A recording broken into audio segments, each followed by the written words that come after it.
Hi friends, good evening to all. मैं अब तक आप लोगों की एक्टिविटी को नोटिस कर रहा था कि किस टाइप की वीडियोस आप लोग लाइक करते हैं। अब मैं एक बात बताना चाहूँगा आप लोगों को।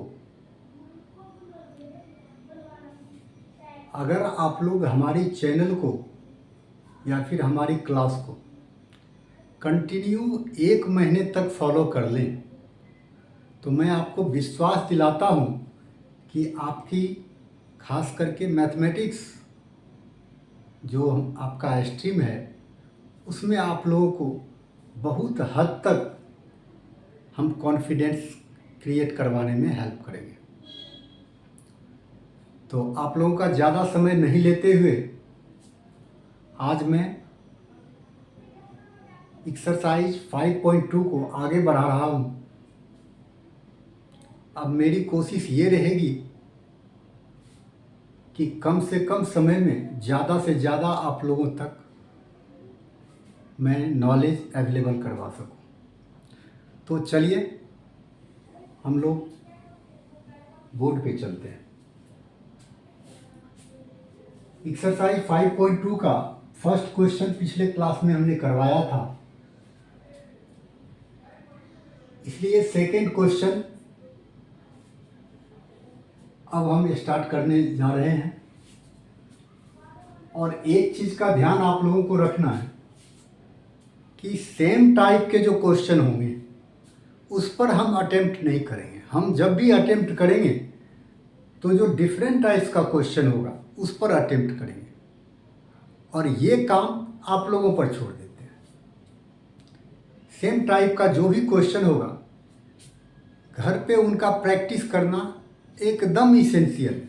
अगर आप नहीं करते हैं तो मैंने जो आपको भरोसा दिलवाया हूँ, या मैंने जो आपको भरोसा दिलवाया है कि 1 महीने साथ दोगे तो मैं आप में चेंज ला सकता हूँ, उसमें हम सफल नहीं हो पाएंगे। इसीलिए आप लोगों से रिक्वेस्ट है कि जिस किसी भी क्वेश्चन को हम छोड़ते हैं आप लोगों के लिए उस पर अटेम्प्ट जरूर कीजिए।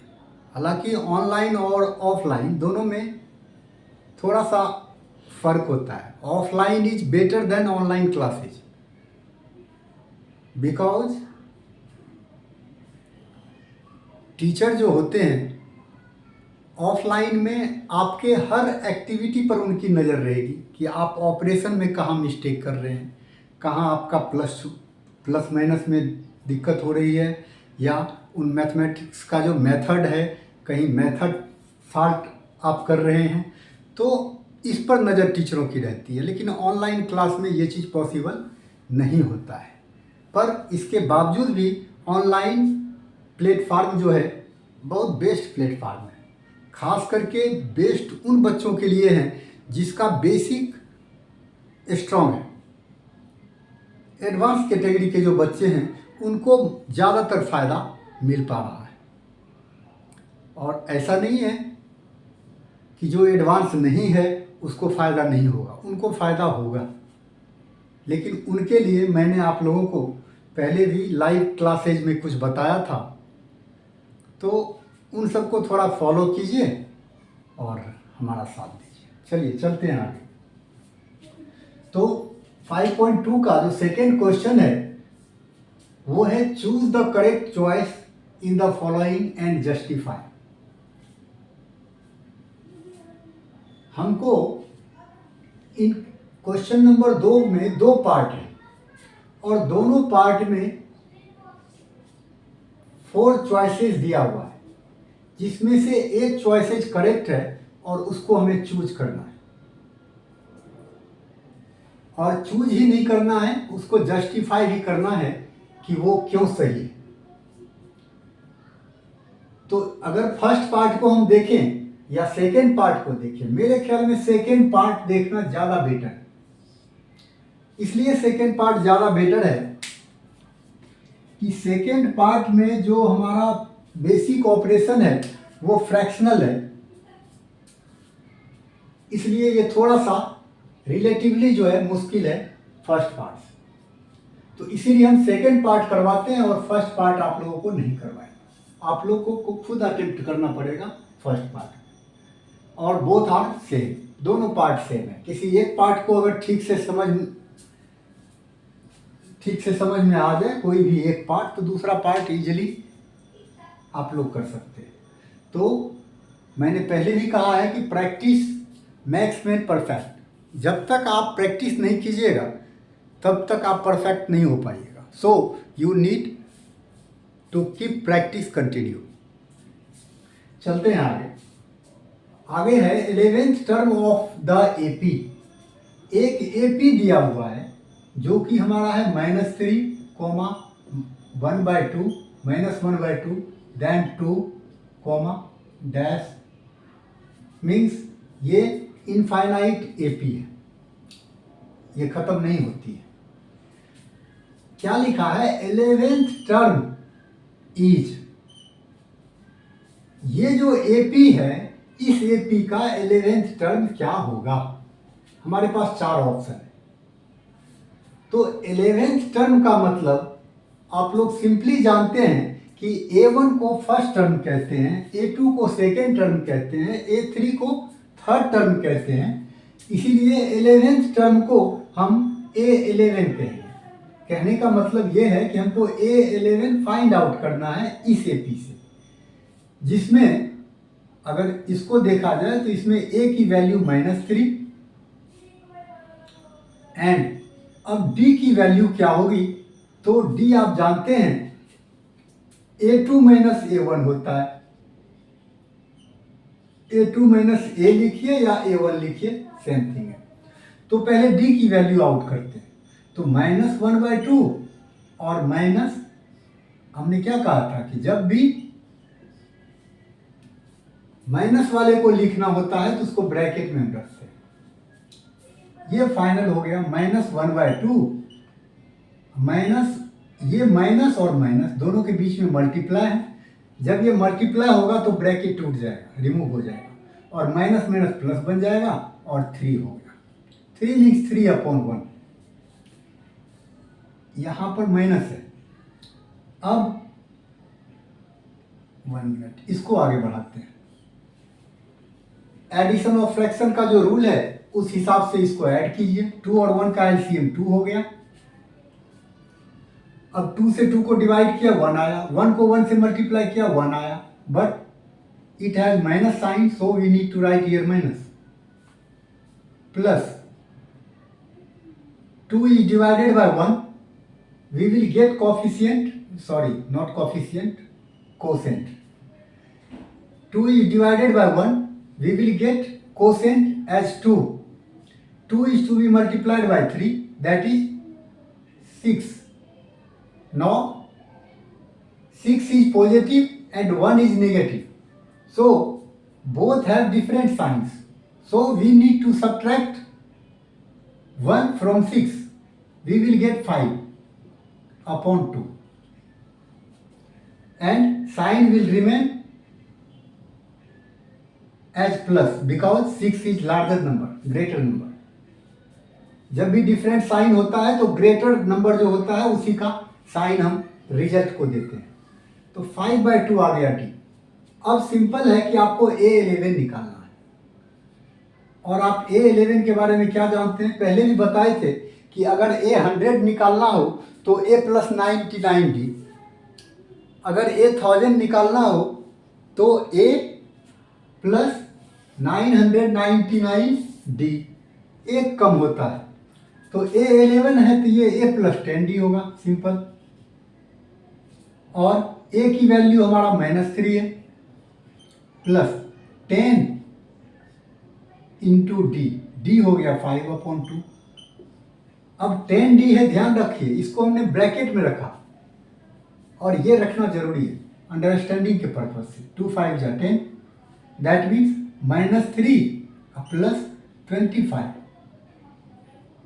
अब फिर ये माइनस हो जाएगा, 22 होगा और जो बड़ा है उसका साइन ग्रेटर का रह जाएगा। That means your correct answer is B. So answer B answer B.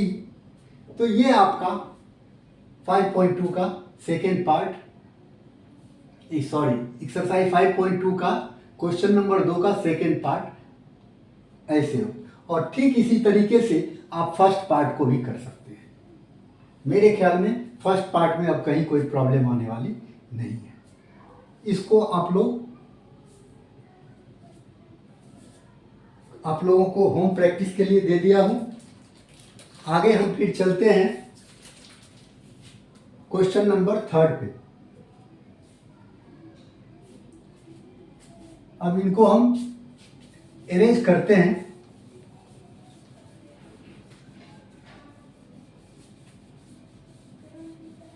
और अगर किसी तरह की आप लोगों को प्रॉब्लम हो तो कमेंट सेक्शन में आकर के कमेंट कीजिए, चाहे वो बेसिक ऑपरेशन से रिलेटेड हो या फिर मेथड से रिलेटेड हो, उनको हम एक्सप्लेन करने की कोशिश करेंगे। नेक्स्ट है थर्ड में, थर्ड क्वेश्चन है आप लोगों का, in the following AP find the missing term in the boxes. In the following APs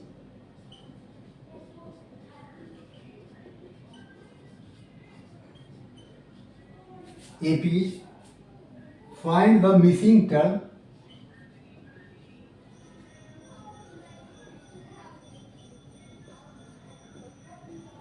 find the missing terms in the following, in the boxes, not following, in the boxes। इसमें क्या है, question number 3 में आपको कुछ APs दिए हुए हैं। In the following APs, कुछ एपीज दिए हुए हैं, उसमें फाइंड द मिसिंग टर्म्स। जो टर्म्स मिसिंग है उसको पता करना है। सिंपल सी बात है, बॉक्स में मिसिंग है, बॉक्स में टर्म मेंशन नहीं है, उसको करना है। अब जैसे फर्स्ट देखिए आप, सिंपल है, 2 कोमा बॉक्स बना रखा है और इसके बाद लिखा है 26।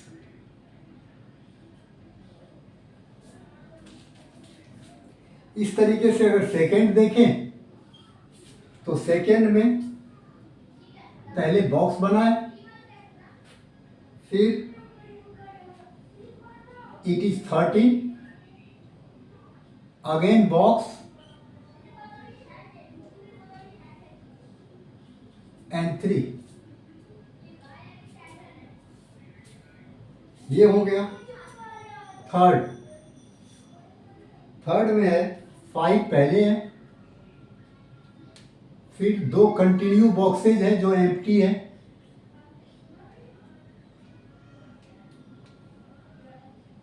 9.5। इस तरीके से इसमें 2 क्वेश्चन और है। और मुझे नहीं लगता कि सारा क्वेश्चन लिखना जरूरी है, क्योंकि ये भी सारे एक ही टाइप के क्वेश्चन हैं। इसके 6 पार्ट्स हैं, सॉरी 6 नॉट 5 पार्ट्स। इनमें 5 पार्ट्स हैं और सारे पार्ट्स सेम टाइप का है। सब में बॉक्स ऐसे बना हुआ है, कोई स्टार्टिंग में खाली है, कोई बीच में खाली है, कोई एंड में खाली है। सिंपली हमको यही पता करना है कि बॉक्स में क्या आएगा। तो ऐसे क्वेश्चन के लिए हम आपको डायरेक्ट लास्ट वाला बताता हूं या फिर आपको 4th नंबर बताता हूं। Third, this is 4th, -4 comma. अब देखिए 1 2 3 4 बॉक्सेज है कंटिन्यू, इसके बाद यहाँ 6 है। अगर 5th को देखें तो इसमें स्टार्टिंग में बॉक्स खाली है, फिर 38, उसके बाद आपका 3 बॉक्स है,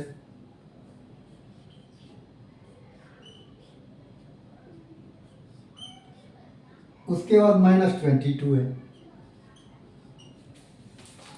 ये क्वेश्चन है हमारा। इसमें क्या है, बॉक्स में फिल करना है जो एप्रोप्रिएट टर्म्स होगा। ये सारा एक ही पैटर्न का क्वेश्चन है, सबको एक ही पैटर्न पर करेंगे। अब एक्चुअल है क्या, आप किसी भी एपी में जानते हैं कि फर्स्ट टर्म ए होता है,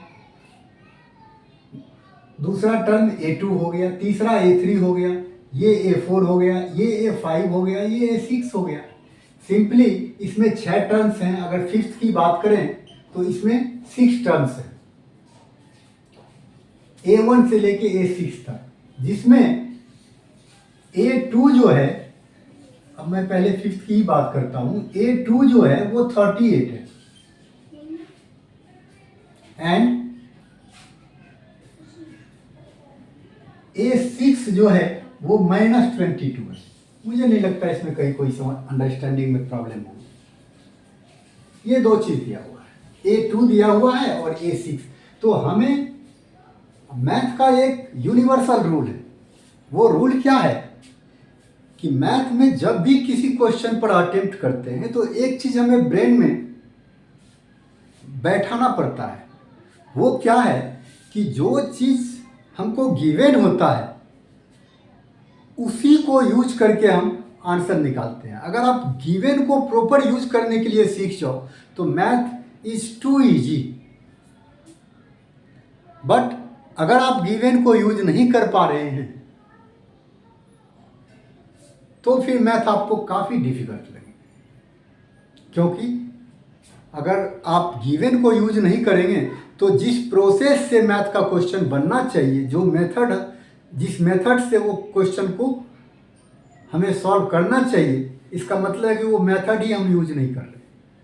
और जब मेथड रॉन्ग होगा तो आंसर कैसे राइट हो जाएगा। इसलिए जो गिवन होता है किसी भी क्वेश्चन में, मैथ का ओवरऑल जितने भी क्वेश्चन हैं, मैथमेटिक्स का प्रिंसिपल यही है कि गिवन को यूज कीजिए फिर आंसर आ जाएगा। अगर उसको प्रॉपर यूज कीजिएगा तो आंसर आपका करेक्ट आ जाएगा। अगर यूज नहीं कर पाए दैट मीन्स आंसर आपका नहीं आएगा सही। और अगर बाय चांस आप कर भी देते हैं तो उसको गलत माना जाएगा, क्योंकि गिवन को यूज करना मस्ट है। और गिवन को आप कैसे यूज करें ये आपको सोचना है।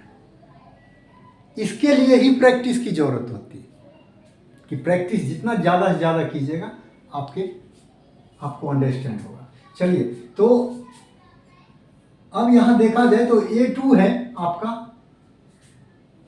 38। आपको निकालना कौन सा है, A1 निकालना है, A3 निकालना है, A4 निकालना है, A5 निकालना है, ये सारी चीज निकालनी है। तो अब स्टार्ट करते हैं। A2 = 38। अब A2 के बारे में आप क्या जानते हैं, A + D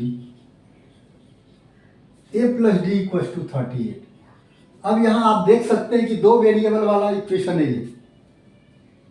आप जानते हैं कि दो अलग अलग वेरिएबल होता है तो उसको प्लस माइनस नहीं कर सकते, ये ऐसे ही रहेगा।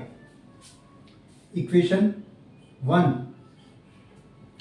इसी तरीके से A6 को यूज करेंगे। A6 -22 है और A6 को लिख सकते हैं आप A + 5D = -22। ये हो गया इक्वेशन 2। अब हम आपको बीच में एक दिन क्लास को सस्पेंड करके आप लोगों को बताया था कि एलिमिनेशन मेथड क्या होता है। जब दो वेरिएबल वाला पेयर ऑफ लीनियर इक्वेशंस आ जाता है तो वहां पे हम क्या करते हैं, एलिमिनेशन मेथड सबसे इजी मेथड होता है, उसको यूज करते हैं। और एलिमिनेशन मेथड आप लोगों को समझाया था मैंने। एलिमिनेशन का मतलब होता है कि एक टर्म एलिमिनेट करना, टर्म को एलिमिनेट करना। Eliminate means to finish. अब कौन सा टर्म, तो दो टर्म होता है, दो वेरिएबल होता है। किसी एक वेरिएबल को हम फिनिश कर सकते हैं, या तो ए को फिनिश कर दें तो डी केवल बच जाएगा, या अगर डी को फिनिश कर दें तो ए बच जाएगा। जो बच जाएगा उसकी वैल्यू आ जाएगी, सिंपल सी बात है। तो एलिमिनेशन मेथड हम यूज करते हैं। वैसे अगर इस क्वेश्चन को देखें, अब एलिमिनेशन मेथड जो समझाए थे उसके हिसाब से करना क्या पड़ता है कि पहले जो कांस्टेंट होता है टर्म का उसको इक्वल करते हैं, और उसके बाद क्या करते हैं, और उसको इक्वल कैसे करते हैं पहले भी बताए थे कि एक इक्वेशन के कांस्टेंट से दूसरे इक्वेशन में मल्टीप्लाई कर दीजिए और दूसरे इक्वेशन के कांस्टेंट से पहले इक्वेशन में मल्टीप्लाई कर दीजिए। क्या होगा, कांस्टेंट दोनों का बराबर हो जाएगा। वेरिएबल हमारा सेम है ही, तो अगर सेम हो जाता है तो फिर क्या करते हैं, दोनों इक्वेशन को सब्ट्रैक्ट कर देते हैं और सिंपली क्या होता है, एक पार्ट हमारा कैंसिल हो जाता है। चलिए, तो यहाँ ए है और यहाँ ए है। इसमें क्या है, कांस्टेंट हमारा इक्वल ही। जब कांस्टेंट इक्वल है तो मल्टीप्लाई करने की बिल्कुल भी कोई ज़रूरत नहीं है। हम जानते हैं, अब अगर इसमें से इसको माइनस कर दें या इसमें से इसको माइनस कर दें, तो माइनस करने का क्या रूल होता है इक्वेशन को, कि जब अगर आप लेफ्ट वाले पार्ट को लेफ्ट से माइनस कीजिए और राइट वाले पार्ट्स को राइट से माइनस कीजिए, आप बीच में इक्वल डाल दीजिए। तो कहने का मतलब है कि अब लिखेंगे सब्ट्रैक्टिंग, हमने क्या कहा, subtracting equation 2 from 1 we get 2 में से 1 को माइनस कीजिए, 2 को 1 में से माइनस कीजिए या 1 को 2 में से कीजिए, कोई फर्क नहीं पड़ता, एक ही बात। चलिए, तो अब क्या करेंगे, अगर अब गौर कीजिए, 2 फ्रॉम 1, फ्रॉम 1 का मतलब हो गया कि 1 को ऊपर रखना है। फ्रॉम 1 का मतलब हुआ 1 को ऊपर रखना है एंड 2 को नीचे रखना है। तो 1 को ऊपर रखते हैं, a plus D equal to 38 और a plus 5d equals to -22, ऐसे ही रखना है। अब क्या करना है, माइनस करना है, इसको माइनस करना है। आप जानते हैं कि अगर a प्लस डी में से इसको माइनस करेंगे तो माइनस का रूल आप जानते हैं कि माइनस जैसे ही लगाइएगा तो अंदर का साइन जो है चेंज हो जाएगा। फिर अगर इसमें से आप इसको माइनस कीजिएगा तो 38, सिंपल 38 इसमें से माइनस करना है, किसको, -22 को। तो ये माइनस माइनस क्या हो जाएगा, सिंपली हम जानते हैं, पहले ही बताए थे कि जो निचला रो होता है उसमें सबका साइन चेंज कर देते हैं जब भी माइनस करते हैं। ये प्लस था तो माइनस हो गया, ये प्लस है माइनस हो गया, और ये माइनस था तो ये प्लस हो गया। अगर यहाँ माइनस नहीं होता प्लस होता तो इसको माइनस करते हैं। अब क्या करना है, ए हो गया प्लस का, और ये इस ए का साइन अब ये नहीं है, ध्यान रखना,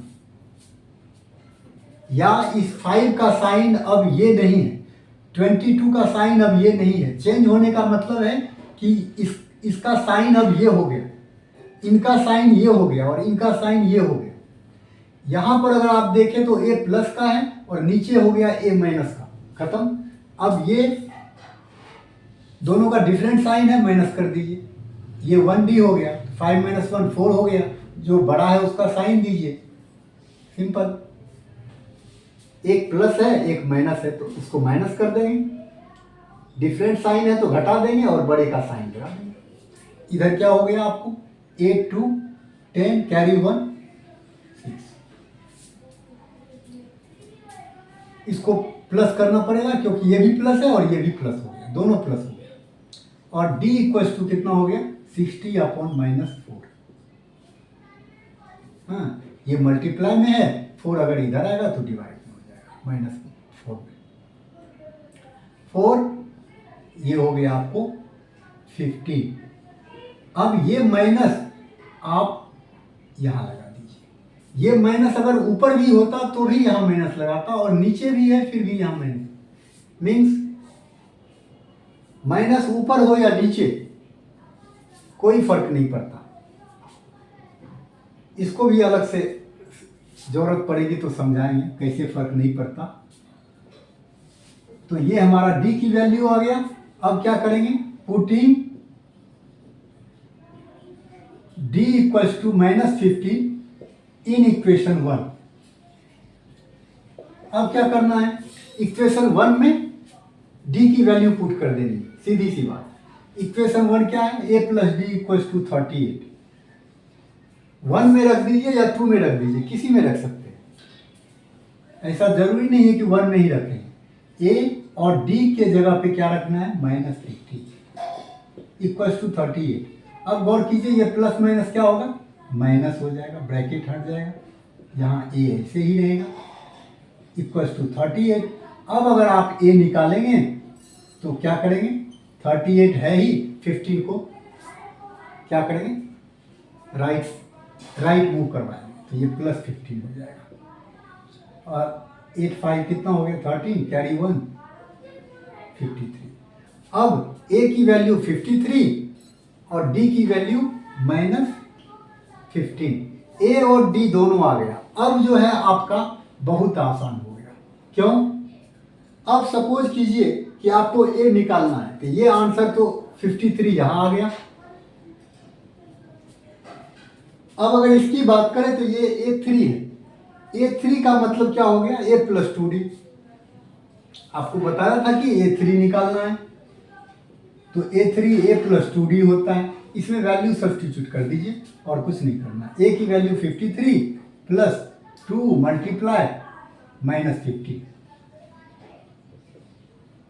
53, ये प्लस माइनस हो जाएगा, और ये 30 हो गया, दैट इज 3 to 23। a3 हो गया 23। इसी तरीके से आप a4 निकाल सकते हैं, a5 निकाल सकते हैं। You will get all 3 answers, all four answers. मुझे नहीं लगता a4 और a5 करके दिखाने की जरूरत। तो इसी पर बेस्ड पूरा, अब अगर मैं फोर्थ करवाऊं, थर्ड करवाऊं, सेकंड करवाऊं, तो ये मेरे ख्याल से वेस्टिंग ऑफ टाइम है, इसके अलावा और कुछ नहीं। तो वेस्टिंग ऑफ टाइम से हम लोगों को बचना है। इनकी प्रैक्टिस आप खुद घर पे कीजिए, और इसके बाद भी कहीं अगर कोई दिक्कत आती है तो कमेंट्स कीजिए, मैं उसका कोई ना कोई रास्ता निकालूंगा। तो इस तरीके से आज आपकी क्लास यही ख़त्म करते हैं, फिर नेक्स्ट डे मिलेंगे। Thanks to all.